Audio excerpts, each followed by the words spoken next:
Oke. Tapi kalau dari Facebook sudah dari awal ya. Oke. Kita lanjut. Nah, dengan demikian, membran sel dikatakan bersifat apa? Semi permeabel atau selektif permeabel. Nah, jadi kalau saya tanya apa itu semi permeabel atau selektif permeabel, itu sifat dari membran sel yang hanya dapat melalukan atau melewatkan zat-zat tertentu saja, sedangkan zat-zat lain tidak dapat melewati membran sel itu. Itu sifat yang pertama dari membran sel. Sifat yang kedua dari membran sel adalah dia mozaik fluida membran. Apa maksudnya mozaik? Mozaik itu artinya dia tidak statis, tapi dia bergerak. Selalu atau senantiasa berubah-ubah. Itu mozaik. Kemudian fluida. Fluida membran itu artinya apa? Membran itu dia strukturnya atau teksturnya itu seperti fluid, cairan. Berarti sinkron dengan tadi yang mozaik tadi. Karena apa? Kalau dia cairan atau kayak lautan, berarti dia kan pasti bergerak tuh. Kita bayangkan seperti sungai atau laut yang ada arusnya. Nah, membran sel itu sebenarnya seperti itu. Jadi dia itu tidak padat, tetapi dia yang mirip seperti cairan, semi solid lah, setengah padat, setengah cair, kayak gel begitu, kayak minyak rambut begitu. Dan dia itu selalu senantiasa berubah. Apa yang berubah, Pak? Atau apa yang bergerak, Pak? Nah, yang berubah atau bergerak itu adalah komponen-komponen penyusunnya. Silakan ya sambil dengar, sambil simak saya punya ini kuliah, mau bertanya apa lewat ini komentar ya. Jadi nanti sesekali saya akan pindah ke Facebook untuk saya jawab. Jadi itu ada dua sifat ya. Yang pertama semi permeable dan yang kedua mozaik fluida membran. Nah, ini mungkin saya tidak perlu ulang terus karena sudah direkam. Jadi nanti kalian bisa playback lagi untuk dengar lagi. Begitu. Nah, terus yang tadi dibilang komponen penyusunnya itu bergerak-gerak, itu komponen yang mana? Nah, ini yang bisa kita lihat di sini visualisasinya dengan beberapa warna ini. Oke, yang pertama bisa lihat saya punya kursor ya.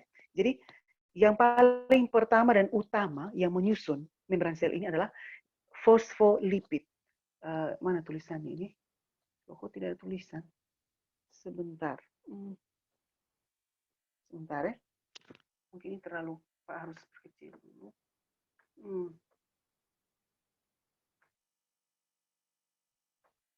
Oke, sama saja. Oh, berarti ini ada tulisan yang terpotong. Oke, berarti sudah dengar saja Pak punya ini ya. Dengar saja saya punya penjelasan. Yang ini ada kepala dengan ekor ini. Ini disebut dengan fosfolipid. Nah, saya juga sudah posting dia punya upload dia punya materi di e-learning kan. Itu juga dibaca. Jadi dibaca materi itu ditambah lagi didukung lagi dengan kuliah ini ya. Jadi fosfolipid itu penyusun utama ya. Bulatan dan ada ekor ini. Nah, fosfolipid itu fosfat dan rantai asam lemak, gabungan antara kedua molekul tersebut. Nah, fosfolipid ini adalah sebagai penyusun utama membran sel sekaligus untuk sebagai barrier. Dia itu berfungsi sebagai pembatas atau barrier antara bagian dalam sel dengan bagian luar sel atau ekstraseluler. Ingat itu baik-baik. Oke? Jadi ini bulatan, kemudian ada ekor ini. Nah, kalau kita perbesar ini bulatan atau ini ekor, sebentar, ada tidak di sini? Sebentar ya, saya coba. Sayangnya tidak ada, berarti tidak apa-apa. Nanti saya kasih tunjuk slide yang berikut lagi. Tapi untuk sementara dengar penjelasan saya, fosfolipid itu dibagi menjadi dua bagian. Ada bagian kepala dan bagian ekor. Nah, kepala itu adalah kepala fosfat istilahnya. Nah, fosfat itu, kepala fosfat itu dia itu bersifat sebagai apa? Sifatnya itu adalah hidrofilik. Hidrofilik artinya apa? Dia suka dengan air. Atau dengan kata lain, dia larut dalam air. Nah, begitu. Ingat itu baik-baik.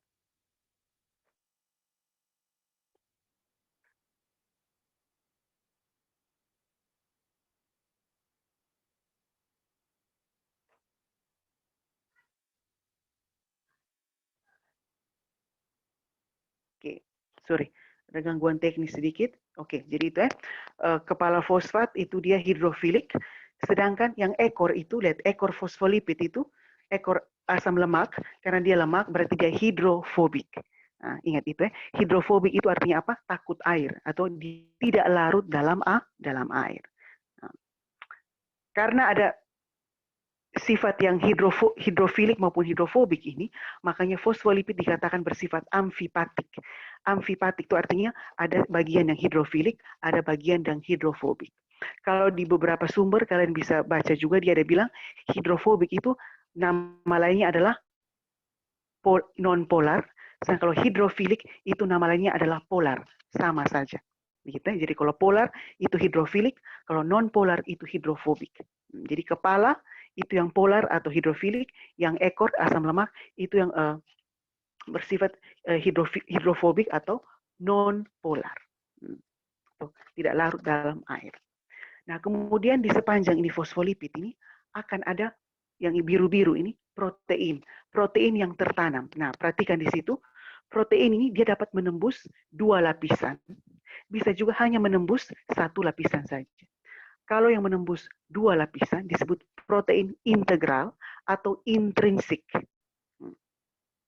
Sedangkan kalau atau protein dalam. Nah, sedangkan kalau yang cuma menembus salah satu lapisan ini, bisa lapisan atas, lapisan bawah, itu disebut dengan protein perifer, atau protein ekstrinsik, atau protein luar, atau protein tepi. Nah, ini saya kasih nama lainnya banyak karena siapa tahu kalian membaca, siapa tahu ya kalau kalian membaca dari banyak sumber ya mungkin istilahnya juga beda-beda. Jadi itu ya protein itu.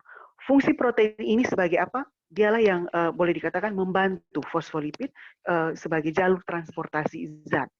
Begitu. Nanti baru kita akan lihat dia punya peran itu sebagai apa sih dalam transport zat. Jadi itu dia fungsi. Kalau tadi fosfolipid sebagai barrier ya toh. Kemudian ada lagi yang itu cabang-cabang warna hijau. Nah, cabang-cabang yang warna hijau itu itu adalah rantai protein. Rantai protein. Rantai karbohidrat. Sebentar. Adalah rantai karbohidrat atau glikogen. Jadi lihat, kalau dia punya rantai karbohidrat itu yang hijau itu langsung berikatan dengan fosfolipid, berarti dia disebut dengan glikolipid. Kalau dia itu berikatan langsung pada protein, berarti disebut dengan glikoprotein. Nah ini bisa lihat di saya punya kursor itu glikoprotein, berarti itu rantai tadi cabang-cabang tadi numpangnya pada protein. Tetapi kalau dia numpangnya pada fosfolipid, berarti glikolipid. Nah, apa fungsi glikoprotein dan glikolipid? Nah, lihat dia punya percabangan itu kan berbeda-beda. Nah, setiap spesies, setiap individu dalam satu spesies itu dia punya percabangan itu berbeda-beda. Kecuali kalau kita ini kembar identik misalnya, itu baru dia sama persis. Tetapi meskipun kalau kita keluarga dekat sekalipun, saudara kandung atau anak kandung, ayah kandung, ibu kandung, tetap kita punya percabangan glikoprotein itu berbeda. Nah, fungsi dari kedua ini sebagai apa? Sebagai pengenalan, berfungsi dalam pengenalan sel atau cell-to-cell recognition. Nah, apa maksudnya pengenalan sel? Artinya bahwa bagaimana sel bisa mengenali dirinya sendiri ataupun diri orang lain. Nah, ini sangat penting contohnya pada saat apa? Pada saat sel darah putih kita melawan kuman penyakit yang masuk. Kira-kira bagaimana kita pun sel darah putih ini bisa membedakan, oh kalau ini bakteri, oh ini virus, zat asing, saya harus makan dia. Oh tidak, ini saya punya sel sendiri, saya tidak boleh makan. Bagaimana dia membedakan itu? Dia tidak punya mata, tetapi dia bedakan pakai ini percabangan dari glikoprotein dan glikolipid. Kalau dia bersinggungan, kena dengan glikoprotein dari sel yang lain, kalau dia cocok, oh berarti itu sel kita sendiri.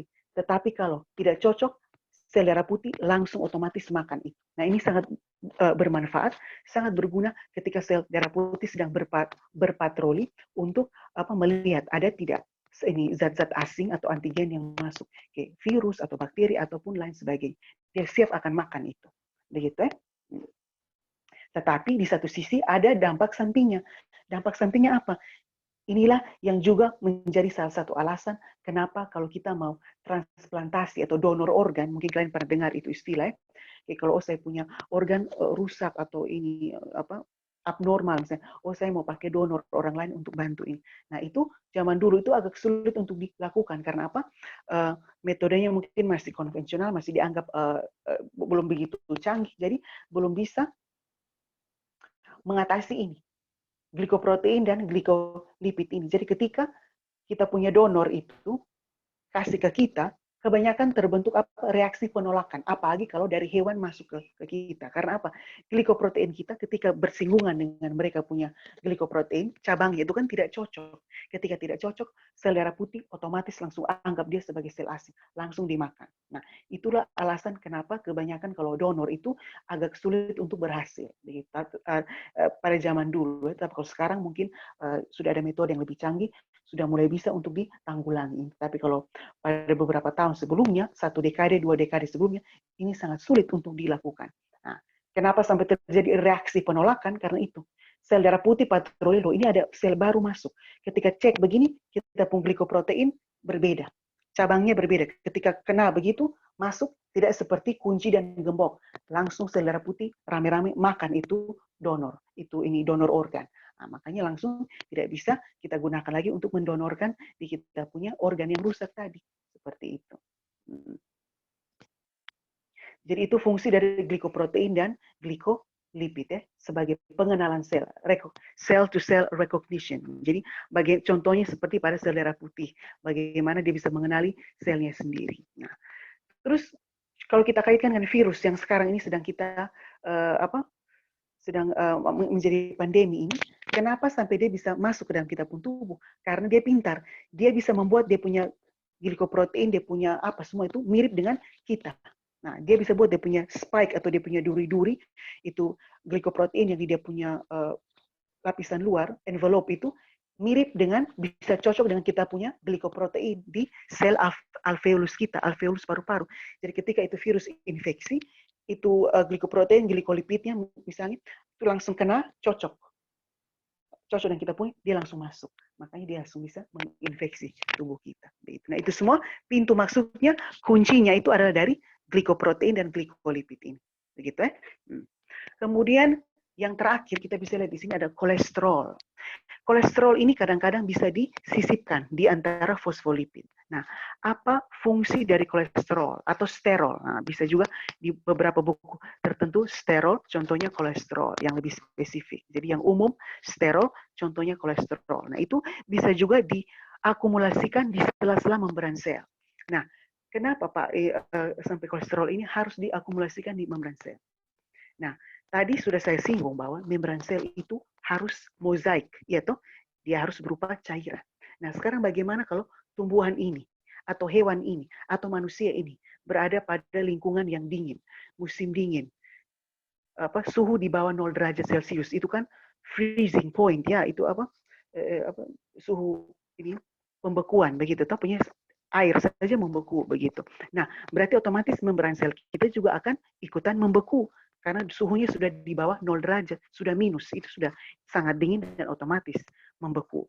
Nah, membran sel kita tidak boleh membeku ikut dengan lingkungan.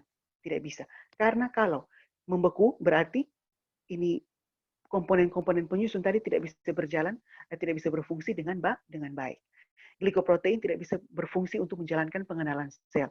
Protein tidak bisa menjalankan fungsinya secara baik untuk transport zat. Fosfolipid juga demikian. Semuanya tidak akan berfungsi secara optimal kalau mereka itu sifat itu kaku. Begitu. Oke, sebentar saya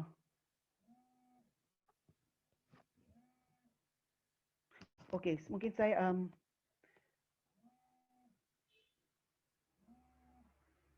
ya, sorry. Tadi ada telepon, jadi saya harus terima, tapi tampaknya terputus. Oke, saya lanjut ya. Masih bisa dengar ini ya? Oke.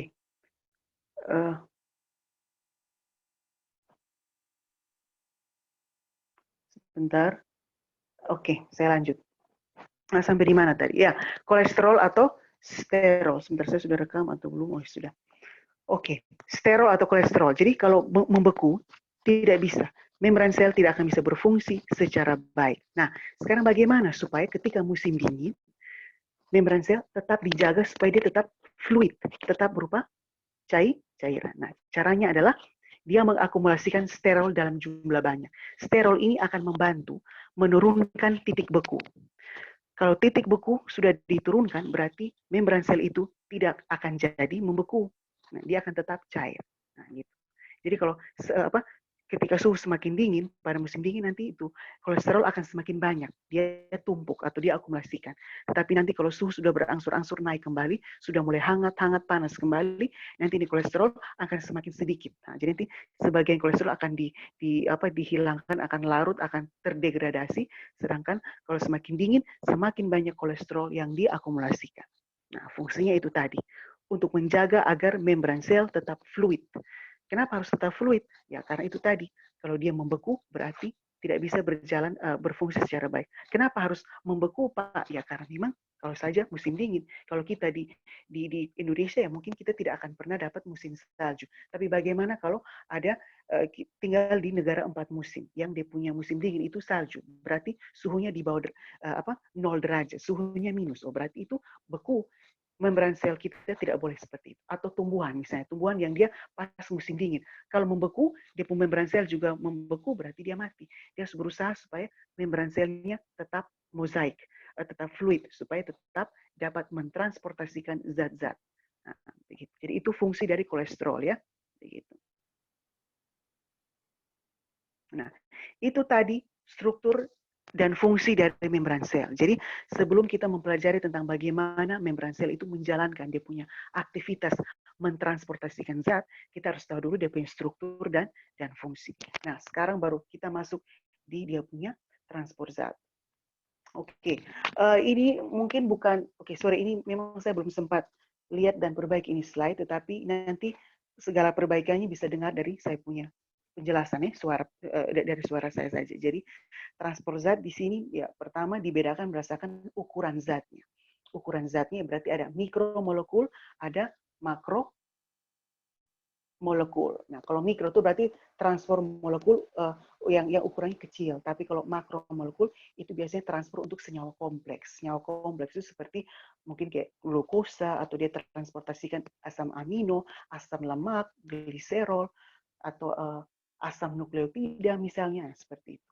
Itu makromolekul karena dia senyawa kompleks. Kalau mikromolekul mungkin ya air boleh dianggap mikromolekul atau ion-ion. Ion-ion itu kan sudah lebih sederhana. Nah, itu mikromolekul. Ini transport zat ya, ini cuma gambar saja. Nah, ini oke. Mungkin sekarang bisa dengar saya saya share dulu dalam bentuk ini saja. Share papan saja. Whiteboard. Oke. Mungkin saya ketik saja supaya lebih gampang untuk ini. Tetapi kayaknya saya sudah pernah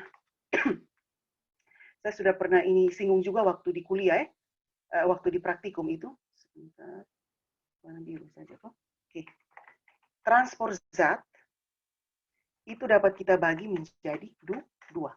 Ini bisa dilihat ya, atau nanti kalian bisa, saya perbesar saja dulu. Nanti kalian bisa zoom juga kalian punya layar toh, begitu. Oke. Transport zat itu ada dua. Transport aktif dan yang kedua, kemana? Dan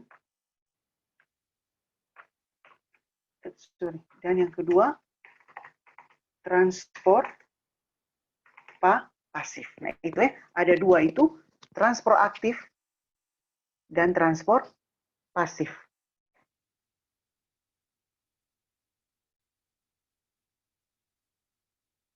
Sebentar. Bisa lihat ya saya punya. Loh, di mana ini? Ya ini. Nah, transport aktif dan transport pasif. Nah, apa bedanya? Ini yang saya sudah pernah kasih contoh waktu itu. Toh. Kalau pasif itu seperti orang yang turun gunung, aktif seperti orang yang naik gunung. Kalau turun gunung lebih capek. Kalau turun gunung lebih capek. Turun gunung lebih enteng, naik gunung lebih capek. Jadi kalau transport pasif itu turun gunung, berarti tidak menggunakan energi. Nah, ini. Transport pasif tidak gunakan energi atau energi di sini dalam bentuk ATP. Sedangkan kalau transport aktif itu gunakan energi dalam bentuk ATP, ya toh? Itu dia punya perbedaan pertama. Terus perbedaan yang kedua apa lagi? Tulis di mana lagi? Yang kedua adalah dari konsentrasi tinggi ke rendah. Ya toh, dari tinggi ke rendah. Mungkin saya tulis begini, dari tinggi ke rendah, kalian sudah bisa tahu saya punya maksudnya. Kemudian, ya kalau transport pasif, transport pasif itu yang dari tinggi ke rendah. Kalau transport aktif itu yang dari rendah ke tinggi. Nah, apa maksudnya ini? Jadi kalau rendah ke tinggi artinya dari konsentrasi rendah ke tinggi. Kalau transport pasif dari konsentrasi tinggi ke rendah. Ingat itu ya. Jadi itu perbedaan utama antara transport aktif dan pasif.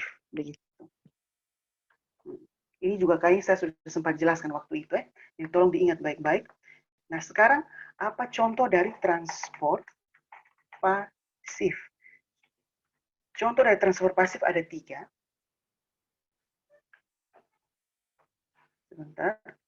Difusi, itu ada 1 difusi. Yang kedua, difusi terfasilitasi. 3,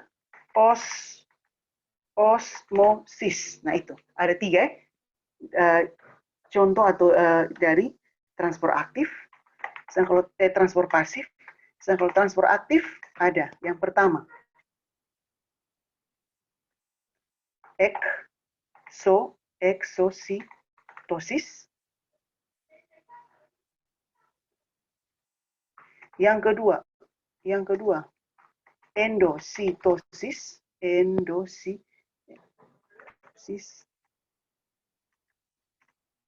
3 adalah, ini nanti kan kalian bisa screenshot juga, kan di screenshot dari layar. Kok transport? Pompa NaK. Nah, ada 3 ini. Oke.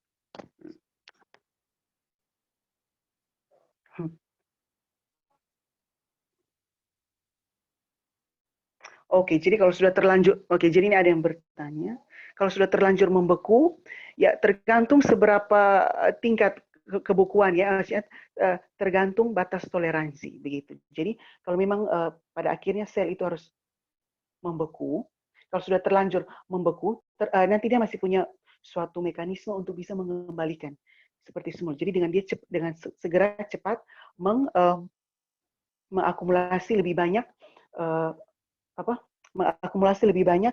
kolesterol begitu. Itu yang pertama. Terus yang kedua, dia juga bisa menggunakan atau mensintesis suatu protein yang namanya semacam cold shock protein. Jadi protein yang bisa membantu dia untuk mengatasi masalah shock karena suhunya sangat-sangat rendah gitu. Jadi dia shock protein itu membantu dia untuk bisa beradaptasi dengan yang membeku ini. Jadi itu protein membantu itu membran sel supaya bisa tahan terhadap sel-selnya atau bagiannya yang sudah terlanjur membeku, sambil pada saat yang bersamaan akumulasi dari sterol atau kolesterol itu semakin ditingkatkan supaya bisa membuat sel kembali lagi berangsur-angsur mozaik atau fluid.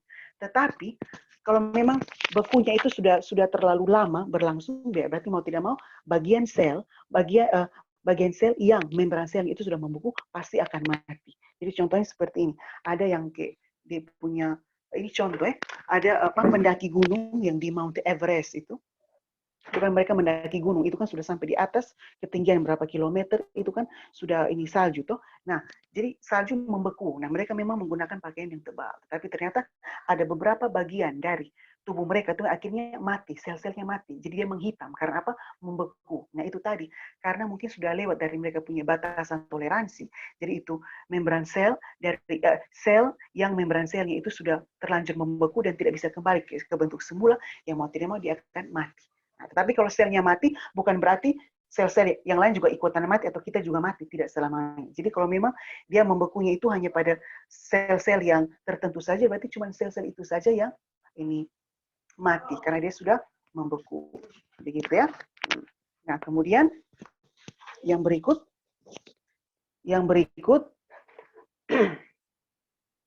sebentar. Kemudian yang berikut ya, jadi kalau nanti kalian bisa nonton itu, ya ini saya lihat itu di film dokumenter ya. Jadi karena dingin sekali, nah biasa kalau dingin itu bagian yang paling terkena dampak dulu itu kita ujung-ujung jari. Karena itu yang kayak sering berkeringat atau apa, jadi ujung-ujung itu yang lebih cepat membeku. Jadi akhirnya dia pun jari-jari itu karena sudah terlanjur membeku, ya dia mati, menghitam. Tetapi sel-sel yang lain mungkin karena dia membeku tetapi masih bisa di apa akumulasi itu kolesterol misalnya, ya apa dia masih bisa apa mentoleransi itu suhu yang demikian dinginnya, ya akhirnya dia masih bisa selamat. Dari ya, buktinya secara organisme pada tingkat individu, ya dia masih bisa selamat.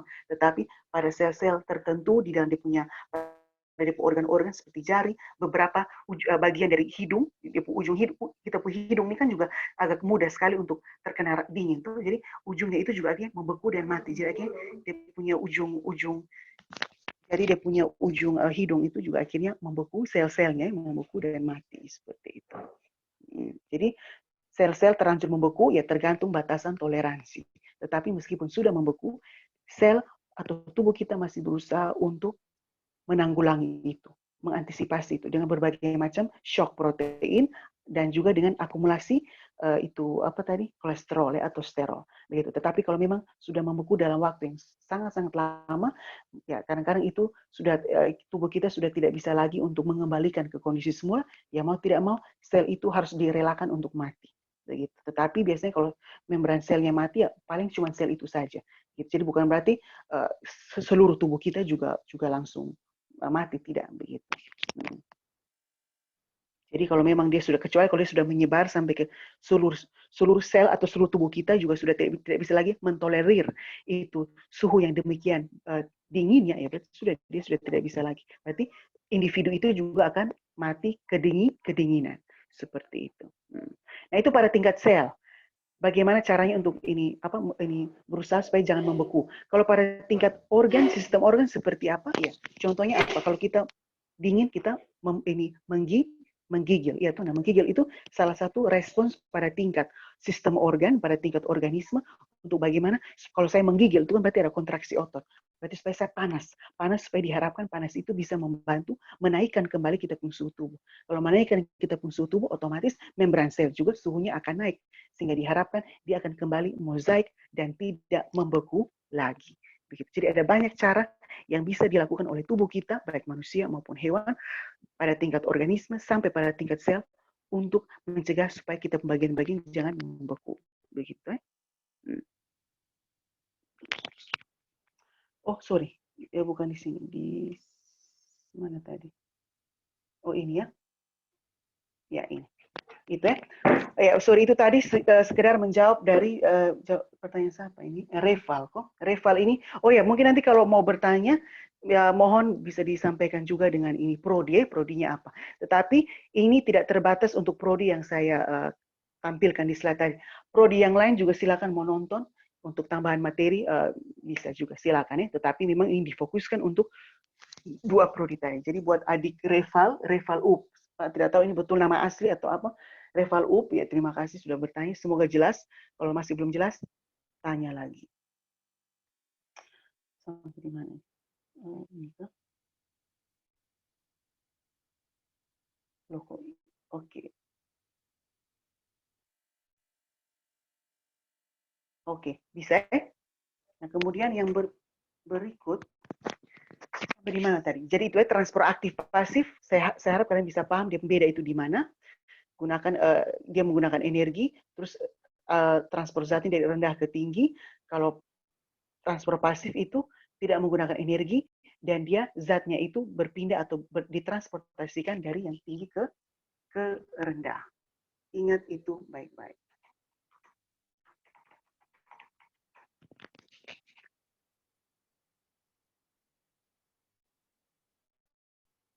Nah, sekarang kemudian masuk ke transport pasif. Transport pasif ada 3, ada difusi terfasilitasi, dan osmosis.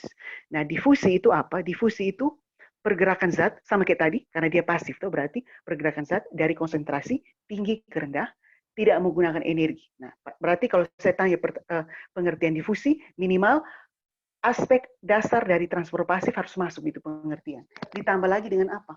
Apa yang berpindah? Zat.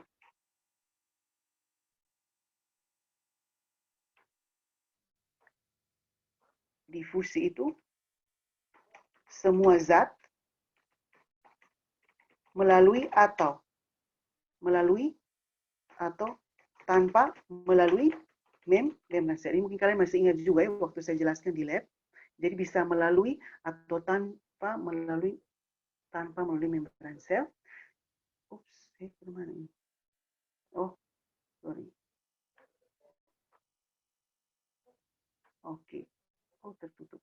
Nah, itu. Jadi itu untuk difusi ya. Difusi itu zat apa yang ditransportasikan? Semua zat.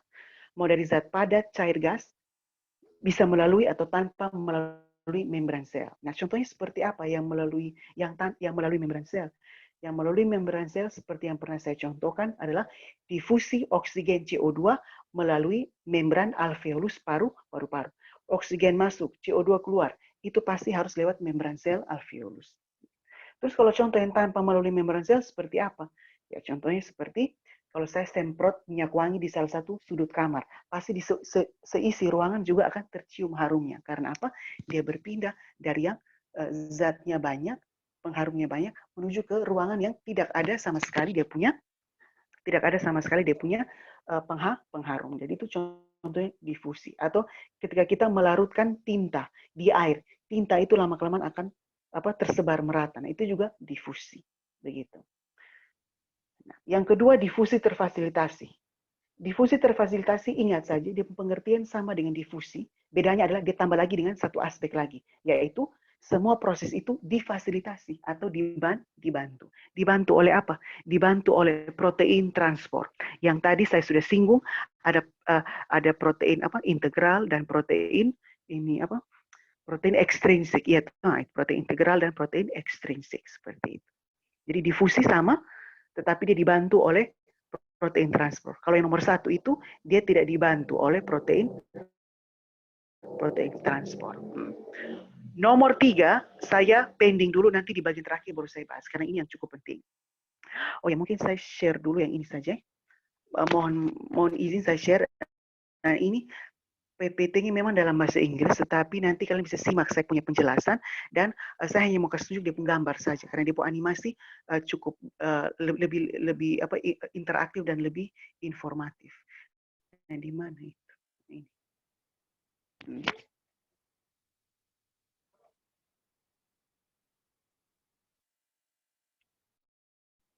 Sebentar.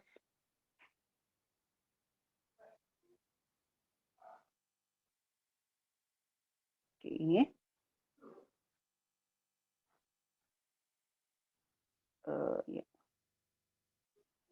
Oke, sekarang mohon izin dulu saya ke belakang dulu untuk ambil air dulu, karena saya sudah ngomong dari tadi dan ini agak haus nih. Jadi saya pause dulu ya. Jadi ini contoh difusi ya. Saya harap semua masih menonton ini. Jangan sampai berapa orang yang sedang menonton ini? 15. Oke, untuk kalian ber-15, terima kasih sudah live dengan saya.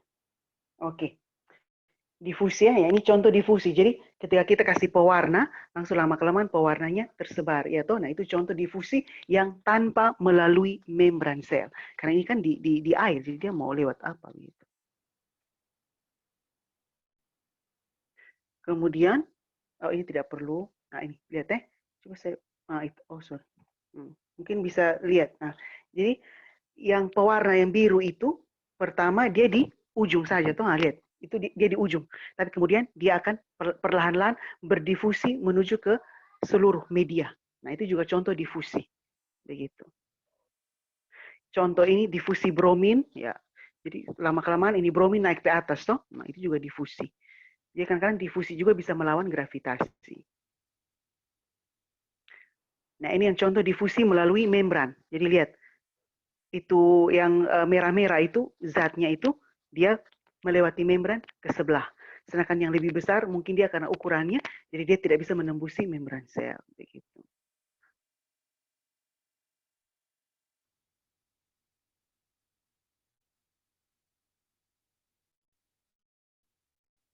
Nah, ini contoh difusi ya. Dia difusi di luar maupun di dalam ini lama-kelamaan dia menyebar ke seluruh media. Jadi ini memang slide-nya bahasa Inggris, tapi kalian tidak perlu fokus ke tulisannya, fokus ke gambarnya dan fokus ke penjelasan. Begitu. Ini karena memang gambarnya di sini yang cukup informatif. Jadi diharapkan kalian bisa lebih paham. Oke, ini yang mungkin saya ini adalah beberapa faktor yang mempengaruhi laju atau kecepatan difusi. Mungkin saya dahulukan dulu yang nomor 2 dan 3. Ini yang kalau tidak salah kita sudah sempat bahas waktu praktikum. Jadi suhu itu, oh ya, sebelum saya lupa, mungkin yang case 1 sudah mengumpulkan laporannya tuh. Kalau yang ini TBP, saya janji kapan? Oktober ya, kalau tidak salah Oktober, kumpul untuk 6 topik. 6 topik termasuk yang ini tuh. Oke. Saya lanjut dulu. Oke. Jadi suhu. Ingat, semakin tinggi suhu, laju difusi semakin cepat. Nah, ini mungkin saya tidak perlu ulang lagi ya, karena waktu di ini lab itu saya sudah membahas itu. Dan demikian sebaliknya, semakin rendah suhu, difusi semakin rendah juga lajunya. Jadi dia berbanding lurus. Luas permukaan, ini juga sudah sempat saya singgung waktu itu ya. Kenapa kalau kita jemur pakaian, kita buka dia lebar-lebar. Supaya apa? Semakin luas dia punya permukaan. Kalau semakin luas, otomatis difusi antara air dari pakaian ke lingkungan sekitar itu akan semakin cepat. Dengan kata lain, pakaian akan semakin kering. Ya, toh? Nah, itu. Jadi, dia juga sama kayak suhu, berbanding lurus. Semakin luas daerah permukaan, dia semakin difusi juga semakin cepat. Kemudian nomor satu. Nomor satu itu adalah perbedaan konsentrasi. Ini yang sempat saya singgung waktu itu, yaitu yang kita lihat bukan konsentrasinya, tetapi perbedaan konsentrasi. Kalau 90 dengan 80, coba biar saya share saya di sini. Mungkin sudah pernah juga, tapi biar saya ulang lagi. Hapus dulu.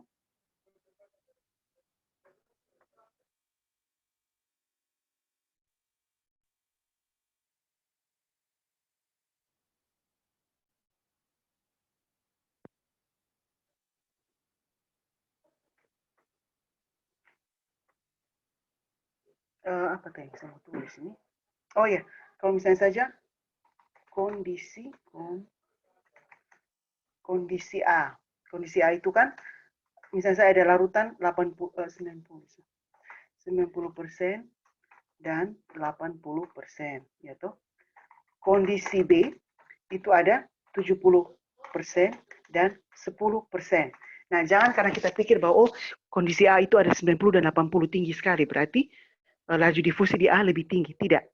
Sedangkan kalau di kondisi B, itu 70 dan 10, dia lebih rendah, berarti dia lebih lambat. Tidak ya? Yang kita lihat bukan tingginya konsentrasi, tetapi tingginya perbedaan konsentrasi. Di mana?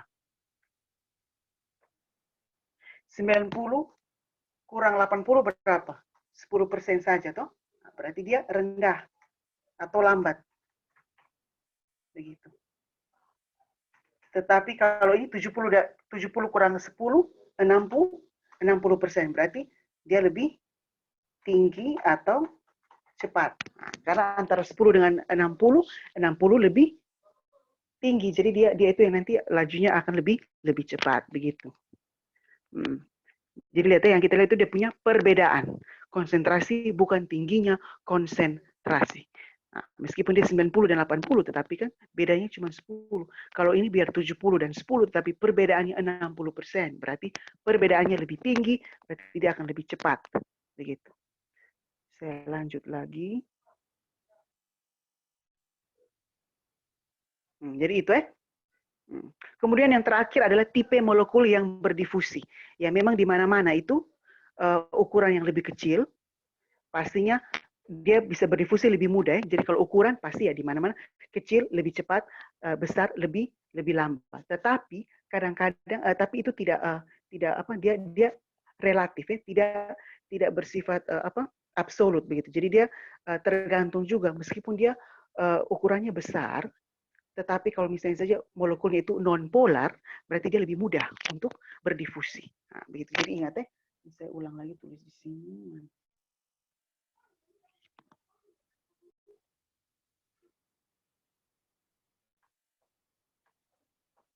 Apa tadi? ukuran kecil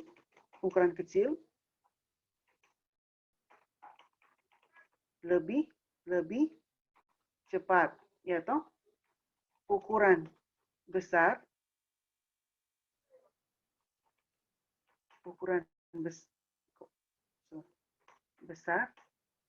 lebih lambat. Ingat itu. Ukuran kecil lebih cepat, ukuran besar lebih lambat.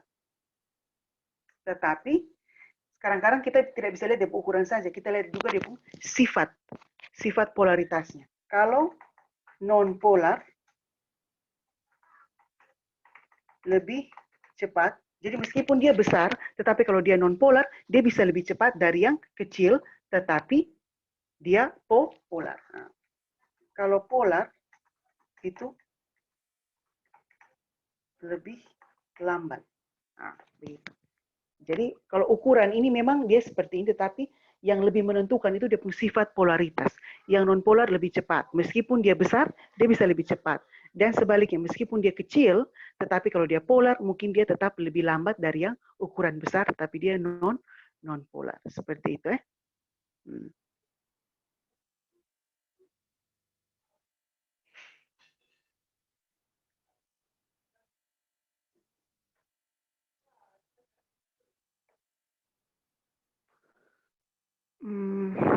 Ya, sekarang kita lanjut.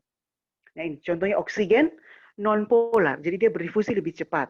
Karbon dioksida dia polar, meskipun dia polar, tetapi dia lebih kecil, jadi tetap bisa juga dia berdifusi lebih cepat. Berarti bisa juga ya polar, tetapi kalau memang ukurannya sudah kecil juga berarti bisa lewat.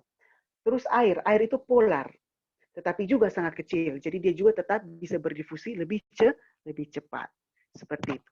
Jadi oksigen non polar, jadi bisa cepat. Air meskipun polar, seharusnya dia lebih lambat, tetapi karena dia ukurannya kecil, dia bisa juga berdifusi lebih cepat melewati membran. Ini tidak perlu. Oh ya, ini yang difusi fasilitasi. Jadi lihat, difusi terfasilitasi itu difusi yang dibantu oleh membran sel. Dibantu oleh protein transport. Jadi itu protein transport itu lihat dia punya ini zat-zat yang bulat-bulat ini akan keluar lewat apa? Protein transport yang warnanya pink ini. Nah, ini contoh di transport protein transport. Jadi nanti itu zat-zat yang berdifusi dia melewati ini, protein ini sebagai channel atau saluran. Nah, ini contoh difusi terfasilitasi. Jadi suatu molekul yang besar mungkin dia tidak bisa melewati ini, mungkin dia tidak bisa melewati membran sel. Jadi akhirnya mau tidak mau dia harus melewati Tapi mau tidak mau dia harus melewati protein channel yang transport tadi.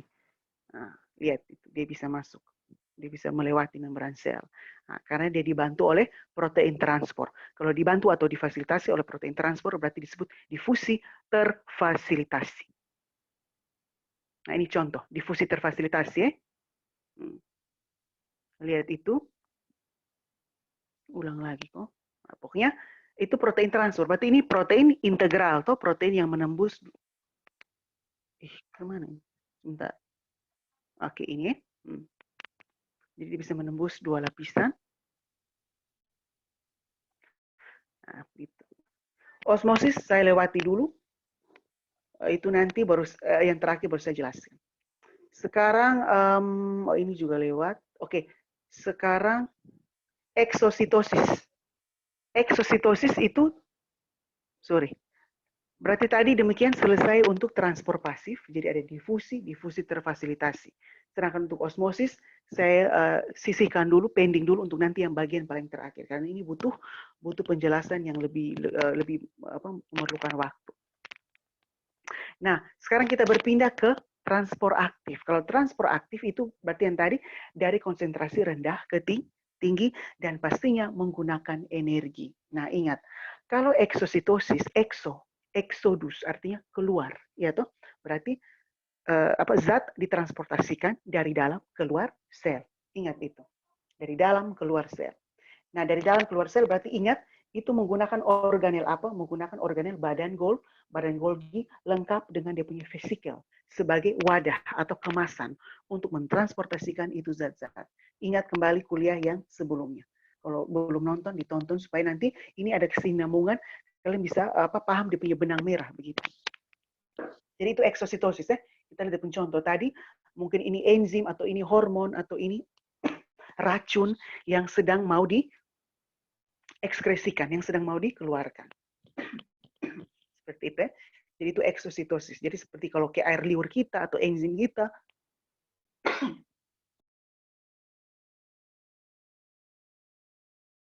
Sorry. Jadi kalau eksositosis itu seperti kalau air liur kita atau ya air mata atau apalagi air keringat, getah atau racun dari tumbuhan misalnya atau dari hewan yang mau dia keluarkan itu ya itu berarti secara eksositosis. Ini. Ya, kemudian oke. Zat yang kita transportasikan secara aktif itu bisa melalui dua arah. Lihat. Ada simport, ada antiport. Kalau simport itu lebih dari satu zat dikasih masuk sama-sama atau dikasih keluar sama-sama. Jadi dia searah. Tetapi kalau antiport, dia berbeda. Antiport itu satu masuk, satu keluar. Jadi dia berlawanan. Anti itu artinya berlawan. Jadi kalau simport, dia satu arah. Kalau satu dikasih masuk, yang lainnya juga sama-sama dikasih masuk, yang lainnya sama-sama dikasih keluar. Dan kalau antiport, satu masuk, satu dikasih keluar. Ingat itu ya. Oke, ini saya lewati dulu. Nah, ini yang endositosis. Nah, berarti tolong dengar saya punya penjelasan ya. Sebentar. Endositosis, ada yang pinositosis tidak? Oke. Mohon maaf, ini belum ada di slide. Oh ya, ada. Sorry, saya dulu. Memang dia dalam bahasa Inggris, tapi saya cuma fokus ke dia punya kata saja. Kalau dia punya kata, ya bisa. Dan sambil dengar saya punya penjelasan. Ini pinositosis, saya kasih warna apa ini? Kasih warna hijau dulu ya, supaya sama. Ini kok. Ini. Ini. Ya oke. Jadi lihat ya. Kalau endo, kebalikan dari exo. Kalau endo dari luar kita kasih masuk ke dalam, ya toh. Nah, kalau yang dari luar kita kasih masuk ke dalam itu ada dibagi lagi jadi dua. Jadi endositosis dibagi lagi jadi dua, fagositosis dan pinositosis. Nah, tolong dibaca lagi di saya file ya. Word yang saya sudah posting di e-learning. Fagositosis berarti yang dimasukkan adalah benda padat. Jadi contohnya itu ibaratnya sel makan. Kalau pinositosis itu yang dia kasih masuk adalah zat cair. Jadi seperti sel sedang meminum air. Nah, contohnya seperti apa? Fagositosis contohnya seperti itu yang tadi, sel darah putih yang memasukkan zat asing ke bakteri atau virus atau jamur untuk dia makan. Kalau pinositosis itu contohnya seperti apa? Ketika sel ovum pada wanita atau hewan betina misalnya, dari ootit dia berkembang menjadi ovum itu, bagaimana dia bisa berkembang menjadi ovum, menjadi matang, ovum yang matang, itu karena dia aktif sekali mengambil cairan atau makanan itu dalam bentuk cairan dari sel-sel di sekitarnya, corona radiata. Ini mungkin nanti di kalian semester atas reproduksi atau apa mungkin kalian akan belajar itu. Jadi itu nutrien yang dia kalian anggap seperti dikasih infus. Nah, infus begitu itu pinositosis. Jadi kayak itu sel ovum dia serap atau dia hisap itu cairan, itu nutrien supaya dia bisa menjadi ovum yang matang. Nah, itu secara pinositosis. Jadi dia pun contoh ya. Jadi kalau kasih masuk benda padat, yang dikasih masuk itu benda padat berarti fagositosis. Kalau zat cair berarti pinositosis. Nah, ini yang tadi simport antiport saya sudah jelaskan. Jadi kalau simport searah, antiport berlawanan arah. Ini yang dikenal juga dengan istilah cotransport. Kalau cuma satu zat saja yang berpindah, ya berarti uniport. Uni itu artinya satu. Nah, ini contoh. Cotransport. Lihat, ada yang masuk, ada yang keluar.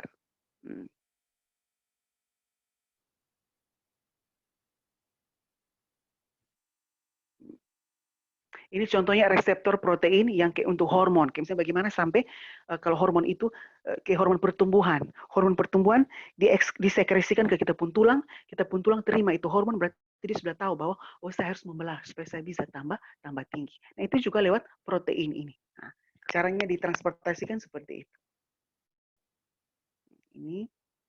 Ini juga ada carrier. Kalau carrier itu protein pembawa. Nah lihat, dia ambil baru dia pindah ke atas, dari atas pindah ke bawah begitu. Nah, lihat, dia bisa. Kenapa dia bisa bergerak?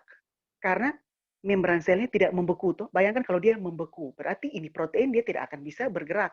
Berarti dia tidak akan bisa mengambil ataupun mengeluarkan itu zat. Nah, begitu. Jadi ini semua bisa dimungkinkan karena protein itu dia tidak kaku, tapi dia semi solid. Dia mozaik tadi toh. Nah, karena apa? Di bagian-bagian semua kan bergerak ke sana kemari seperti itu. Ya. Contoh dari ini adalah kayak aquaporin, boleh. Nah, ini protein transport. Aquaporin untuk mentransportasikan aqua, air. Ionofor, khusus untuk mentransportasikan Na+, ion Na+, itu contoh.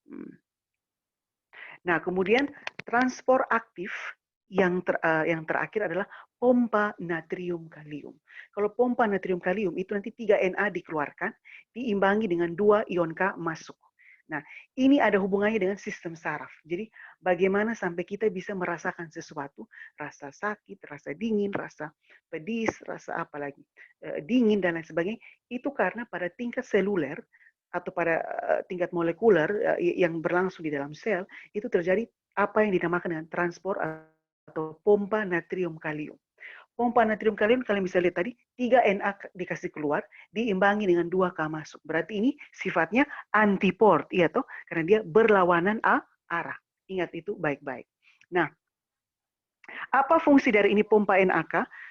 Dalam transmisi impuls saraf. Ingat ya, kalau di soal saya kasih contoh, kalian bisa menjawab contohnya. Untuk transmisi impuls saraf. Begitu ya. Jadi kayak misalnya saya bahwa, loh kok saya punya organ ini normal, saya punya mata atau saya punya alat indera misalnya normal, tetapi kok tetap saya tidak bisa merasakan sesuatu atau mendeteksi sesuatu. Saya tidak sensitif terhadap suatu rangsangan. Ya bisa saja karena kita punya pompa natrium kalium yang bermasalah. Kenapa ya yang ini bermasalah? Efeknya seperti itu ya, karena pompa natrium kalium ini fungsinya itu. Salah satu fungsinya adalah supaya kita punya rangsangan itu dapat diteruskan. Nah, mulai dari yang sumber, dari alat indera menuju sampai ke kita punya organ yang harus merespon atau organ efektor. Nah, jadi contoh dari pompa natrium kalium atau manfaat begitu dalam hal transmisi impuls saraf. Ingat itu ya. Nah, ini contoh yang tadi eksositosis. Lihat itu. Vesikel akan menyatu dengan membran sel baru dia begitu. Nah, ini contoh yang fagositosis. Dia kasih masuk toh. Nah, kayak bakteri makan apa? Ini kayak misalnya amuba bahkan atau bakteri yang besar makan bakteri yang kecil boleh begitu. Oke. Sudah sampai di situ berarti ya oke bolehlah kita ini jangan kembali ke osmosis dulu, sorry saya lupa osmosis ya. Nah, osmosis yang ini. Oke. Sekarang dengar baik-baik. Kita kembali ke transport pasif tadi karena saya belum menjelaskan tentang osmosis. Nah, osmosis itu juga salah satu jenis dari transport pasif. Oke, sebelum saya jelaskan mungkin saya lihat dulu apakah ada yang mungkin ada bertanya atau apa. Ya, oke, belum ada yang bertanya. Oke, berarti saya lanjut lagi. Sampai di mana ini? Oke, ini. Ya. Nah, osmosis adalah bagian dari transport pasif, di mana dia itu lebih spesifik lagi dari difusi. Kalau difusi itu tadi saya bilang semua zat berpindah. Kalau osmosis itu cuma air saja yang berpindah. Air yang berpindah tanpa menggunakan energi dari konsentrasi tinggi ke rendah dan harus melalui membran sel. Membran sel yang semi permeabel. Ingat itu baik-baik. Begitu ya. Jadi osmosis itu hanya air yang berpindah dan harus melalui membran sel. Nah, itu yang contohnya kita sudah praktikum waktu itu pakai membran dalam sel telur toh. Nah, begitu. Sekarang yang harus kita ingat adalah, ini mungkin juga saya sudah sempat jelaskan waktu di ini praktikum ya, ada istilah hipertonik, hipotonik, dan isotonik. Hipertonik itu zat terlarutnya, ini saya tulis saja kok. Papan putih lagi, oke saya hapus ini dulu.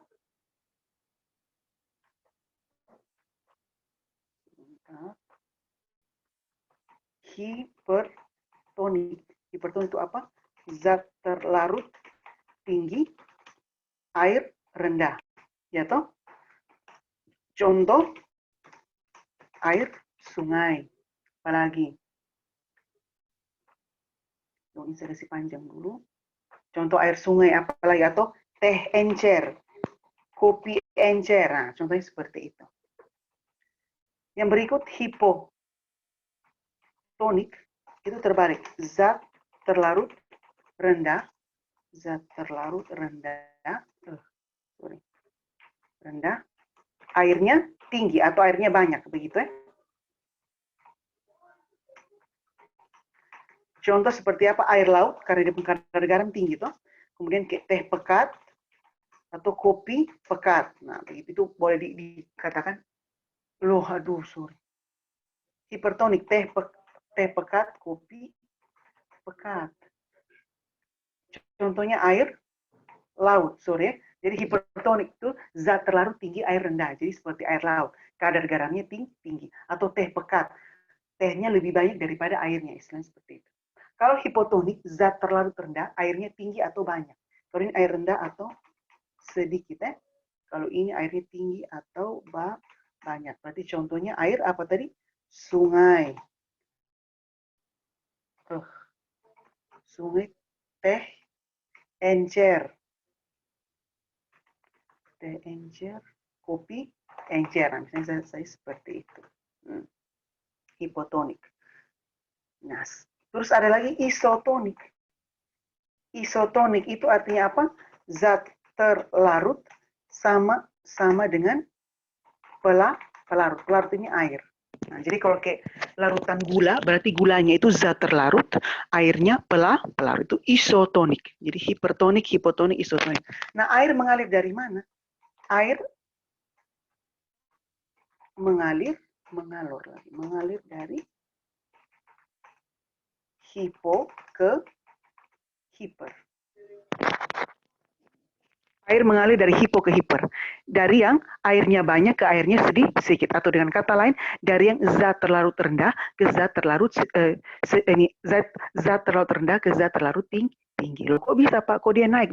Berarti osmosis ini transfer aktif dong. Ya, tidak. Tetap osmosis transfer pasif. Karena apa? Meskipun kita bilang zat terlarut rendah ke zat terlarut tinggi, tetapi itu secara tersirat mengandung pengertian bahwa tetap air dari yang air banyak ke air sedikit. Berarti saya kasih anak panah dulu ini. Berarti air dari hipotonik ke, kok anak panah seperti ini. Ini sudah. Anak panah seperti ini sudah. Jadi air itu dari hipo ke hiper. Seperti itu. Di mana ada zat yang pekat, di mana ada larutan yang pekat, air akan menuju ke situ. Nah, begitu. Ingat saja itu ya. Sekarang saya share kembali ini. Nah, sekarang apa dampaknya kalau terjadi perbedaan konsentrasi? Begitu. Nah, lihat. Mana ini? Oke. Kalau sel hewan, kita masukkan ke dalam lingkungan yang hipotonik. Ingat, air mengalir dari hipo ke hiper. Toh. Kalau kita tempatkan dia pada air murni misalnya, itu kan berarti hipotonik airnya, bagian dalam sel hiper. Berarti sel akan kemasukan air. Kalau sel kemasukan air, istilahnya adalah, mungkin saya anotasi dulu di sini. Saya tulis di sini. Kalau sel kemasukan air, karena dia ditempatkan pada lingkungan yang hipotonik, sebentar saya tulis di sini. Ini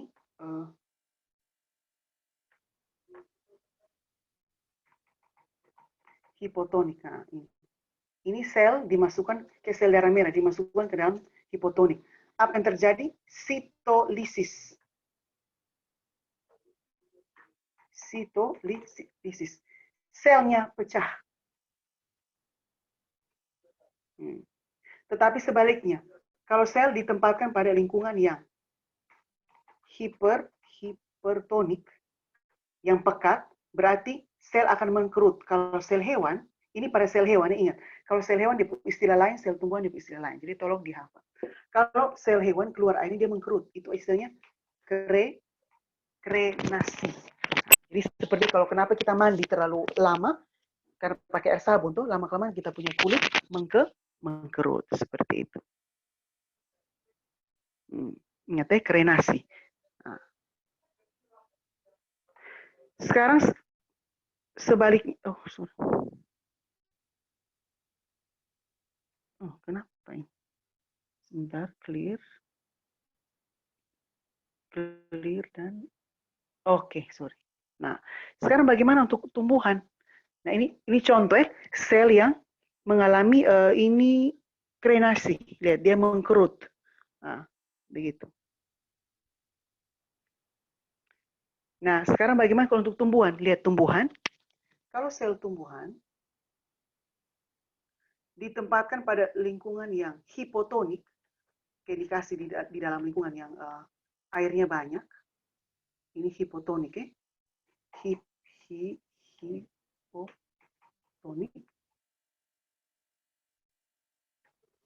Apa yang akan terjadi? Dia akan turgid atau tegang. Dia tidak sampai pecah. Kenapa tidak pecah? Karena punya dinding sel. Ingat itu, karena punya dinding sel. Nah, ingat waktu kalian tulis laporan tentang pengamatan sel, kalau pada sel tumbuhan bagian luar adalah dinding sel. Dan kenapa bentuknya itu lebih tetap? Karena dia punya dinding sel. Dinding sel itu yang melindungi tumbuhan dari perbedaan konsentrasi sekaligus memberikan bentuk sel yang tetap. Makanya waktu kita praktikum, kenapa sel bawang kok bentuknya kayak batu batako, kayak lebih tetap. Tapi kalau kita pun sel hewan yang kita pun epitel rongga mulut itu kok bentuknya lebih tidak teratur sama sekali. Seperti itu ya. Nah, kalau pada sel hewan kan dia pecah. Tapi kalau pada sel tumbuhan, kenapa dia pecah? Karena tidak punya dinding sel. Tetapi kalau pada sel tumbuhan, karena dia punya dinding sel, jadi dia punya sel tidak akan pecah, tapi terlindungi. Jadi minimal dia cuma turgid atau tegang saja. Nah, itu kalian bayangkan seperti kalau tumbuhan yang layu, kita siram air, dia langsung tegak kembali tuh. Nah, itu contoh dari sel-selnya turgid atau tegang, karena terisi air. Yang berikut, kalau sel ditempatkan pada lingkungan yang hipertonik, yang sangat pekat, berarti sama juga kayak ini sel hewan, dia keluar airnya. Tapi istilahnya berbeda. Itu istilahnya adalah plasmolisis, atau lepasnya membran sel dari dinding sel. Lepasnya membran sel dari dinding sel. Nah, begitu. Karena dinding sel itu kan dia kaku. Jadi dia tidak akan mungkin mengkerut. Yang mengkerut itu membran sel karena dia fleksibel. Jadi ketika air keluar, air itu akan memberikan kayak gaya dorong, gaya tarik begitu, sehingga itu membran sel juga akan terlepas dan dia terlepas dari dinding sel. Nah, ini istilahnya plasmolisis. Dan kalau demikian tumbuhannya mati. Begitu ya, sel-selnya tumbuhan akan mati. Seperti itu.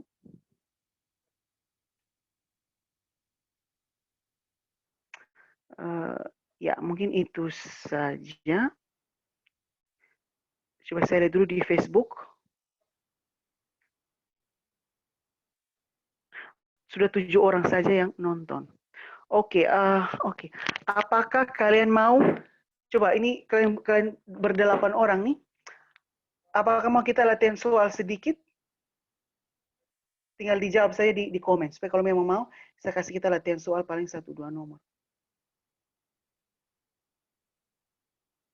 Silakan dijawab saja di ini apa.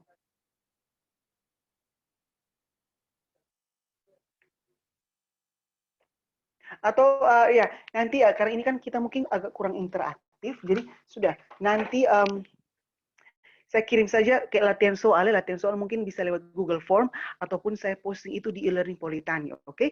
Jadi tidak apa-apa. Mungkin sampai di sini saja kita punya kuliah tentang transport zat. Berarti Untuk case one, demikian sudah selesai saya punya kuliah dengan kalian. Praktikum juga sudah selesai, kuliah juga sudah selesai. Kalau dengan budidaya perikanan, masih lanjut lagi ya. Kita masih lanjut lagi beberapa topik. Jadi nantikan lagi informasi-informasi berikut lewat Facebook. Sampai di sini saja. Oke, oh, ternyata ada yang mau bertanya. Oh iya, latihan soal dulu ya. Oke, boleh lah. Berarti sebentar ya.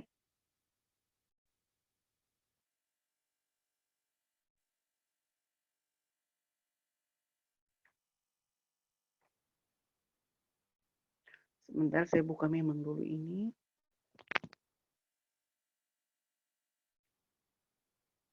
Sebentar saya pause dulu ini rekaman ya. Waduh, kan dari tadi lupa saya rekam lagi. Tidak apa-apa, nanti di Facebook tetap ada. Aduh, jangan. Oke, semoga saja di Facebook tetap ada saya punya rekaman yang utuh. Ini saya lupa rekam lagi. Tapi kalau nanti terputus ya kalian tinggal WA saja Pak, bilang Pak ini videonya terputus. Ya, jadi untung saja kita sudah mulai dari 7:30. Kalau tidak dari jam 9 berarti selesainya jam berapa. Jadi memang awalnya saya bilang jam 9, tetapi kebetulan saya sempat lebih awal ya seperti itu. Dan kemudian hari Jumat juga jam 6 sore tuh. Nah, oh ya, sambil kalian menjawab ini, mungkin saya akan informasikan juga bahwa yang hari Jumat besok itu kan saya bilang jam 6 sore. Kayaknya itu yang terbalik. Itu yang nanti saya akan undur ke jam 9 malam. Karena itu yang kayaknya saya lagi ada kegiatan sampai sekitar jam 7:30, jadi mungkin jam 9 baru saya mulai kuliah live-nya. Jadi terbalik dengan hari ini. Oke, mungkin saya lihat dulu ini. Ini lupa direkam lagi dari tadi. Sudah. Sekarang coba saya lihat dulu ada yang sudah jawab belum. Silakan.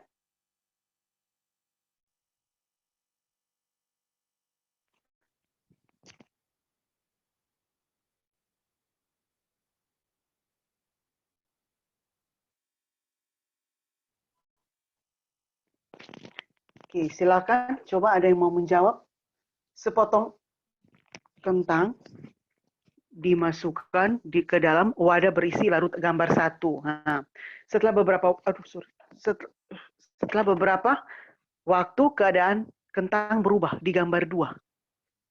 Peristiwa yang terjadi adalah bersifat. Jadi lihat itu, kentang 10 gram direndam. Ketika direndam, setelah diangkat, kita timbang, kok dia berkurang. Nah, berarti kalian harus bisa menentukan tadi. Kalau airnya keluar, berarti karena larutan itu hipo atau hiper. Nah, begitu caranya menjawab. Apakah ada yang sudah menjawab? Coba. Ya, Febrianti Baineno jawabnya A.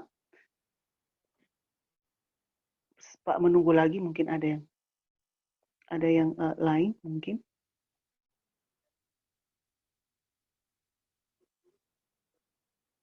Pak tunggu lagi. Kasih waktu. Oke, Deki Liukai, A. Ya, ini pastinya logika saja. Kalau kentang 10 gram direndam, kok malah dia 8 gram berkurang. Berarti oke. Pasti air dari dalam kentang keluar. Iya toh, pasti itu. Jadi pasti kita akan pilih antara A atau C. Iya toh? Nah, tidak mungkin B. B itu tetap. Kalau tetap berarti 10 gram, tetap 10 gram. Tapi ini kok malah berkurang. Berarti sudah air keluar. Nah, air keluar karena apa? Ini yang kita harus tahu.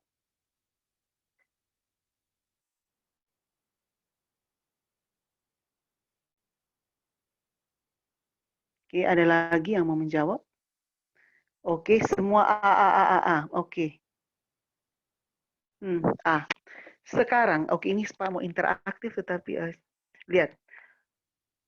Kalau air, mungkin coba Pak live dulu ini. Pak live dulu di whiteboard. Pak hapus dulu. Ini sekarang saya mau gambar bagaimana. Sekarang kalau ini kentang, dia kan, oke, ini kentang, Pak tulis A, kondisi A, ini kondisi B. sekarang kita sudah menentukan betul bahwa dia punya berat itu berkurang dari 10 sampai dari 10 menjadi 8 karena airnya keluar. Oke. Sekarang air keluar. Berarti anggap air keluar dari A ke B itu. Berarti ingat, air keluar atau air mengalir dari mana ke mana? Coba. Coba jawab dulu, air keluar dari mana ke mana? Dari hipo ke hiper atau hiper ke hipo? Coba dijawab dulu. Bisa di komen di sini.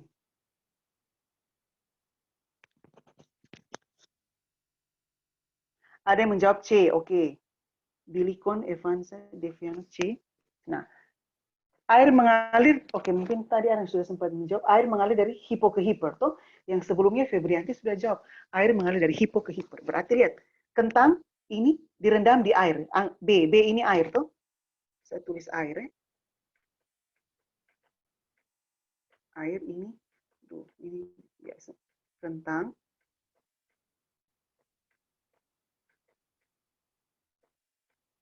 Kentang. Lihat. Air keluar menuju ke itu, sorry bukan air, mungkin ini lebih cocok itu ini larutan, toh larutan. Tapi kalau saya tulis ya berarti lebih tidak bisa terbaca.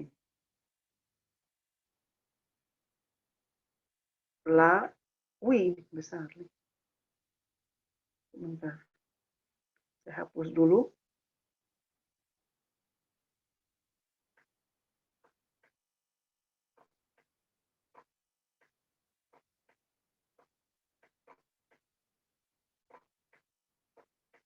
Larutan. Nah, lihat air dari kentang menuju ke larutan berarti pasti larutan hipertonik.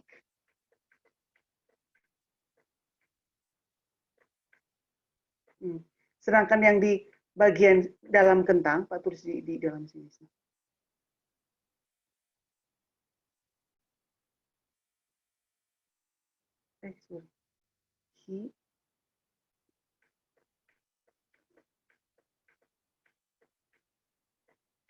Hipo. Ya, itu kan air mengalir dari hipo ke hiper. Berarti dari dalam kentang menuju ke larutan. Berarti pasti itu larutan itu hiper. Makanya kentang itu airnya keluar. Sehingga dia, kita pilih yang mana? Sehingga kita pilih yang C. Iya toh?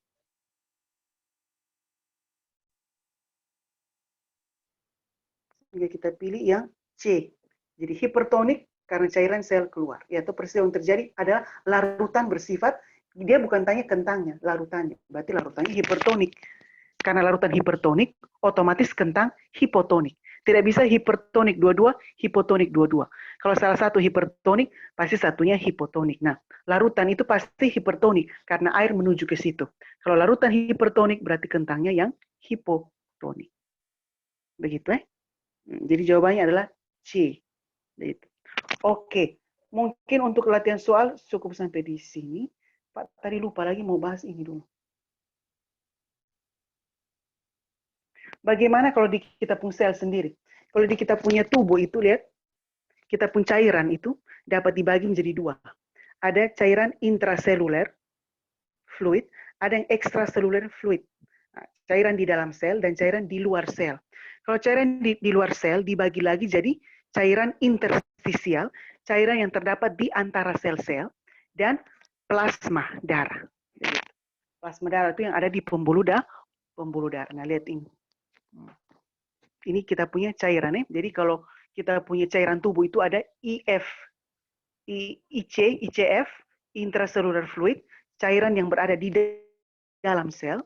Kemudian ada yang ECF, extracellular fluid, cairan yang berada di luar sel. Nah, di luar sel ini bukan berarti di luar tubuh ya. Di luar sel ini dibagi jadi dua. Ada yang cairan interstisial. Inter itu artinya di antara. Di antara apa? Di antara sel-sel. Dan ada juga cairan plasma yang terdapat di dalam plasma darah.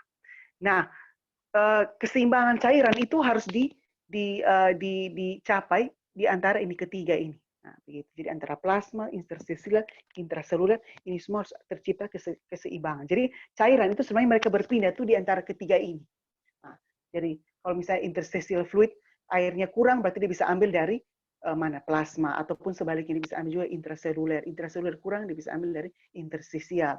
yang dimana interstisial itu dia terima dulu dari plasma darah misalnya seperti itu. Jadi dia saling ini. Jadi plasma darah bisa kasih ke interstisial, interstisial bisa kasih ke intracellular fluid, dan begitu pun juga sebaliknya. Intracellular fluid bisa kasih ke interstisial, interstisial bisa kasih dia pun cairan ke plasma. Dia kayak estafet begitu. Tergantung mana yang lebih membutuhkan seperti itu. Nah, coba saya lihat dulu di Facebook apakah ada yang sedang ini. Sebentar.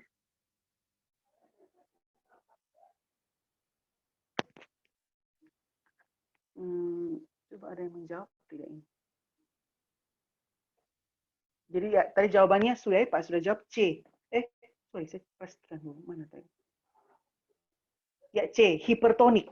Jadi betul cairannya keluar, tapi keluar bukan karena larutan hipotonik, tetapi karena larutannya hipertonik. Oke, untuk sementara sampai di sini dulu. Nantikan untuk case 1 sudah selesai kuliah dengan saya. Kalau TBP yang masih lanjut. Jadi nantikan informasi berikutnya. Terima kasih buat berapa orang nih yang masih bertahan. Ini saya kurang tahu. Ya ada 13 orang ya sudah. Intinya yang belum sempat 15 sudah naik 15. Intinya bahwa ya yang belum sempat tolong untuk sempatkan waktu untuk menyaksikan kuliah ini sebelum meet, karena ini persiapan untuk meet. Dan memang ada beberapa itu yang sengaja tidak saya tampilkan di slide, tapi saya mau kalian dengar saya punya ini supaya tahu bahwa ketahuan mana yang nonton, mana yang tidak hanya membaca tapi juga tonton saya punya kuliah. Begitu ya? Oke, itu saja. Selebihnya nanti bisa dibaca juga lewat e-learning ya. Begitu. Jadi itu saja, terima kasih sudah menyaksikan. Oke. Saya sudahi kuliah live ini. Terima kasih buat yang sudah bergabung, yang belum bergabung, tolong sempatkan waktu untuk menyaksikan video ini. Terima kasih ya. Oke. Selamat malam, jaga kesehatan, ingat semuanya.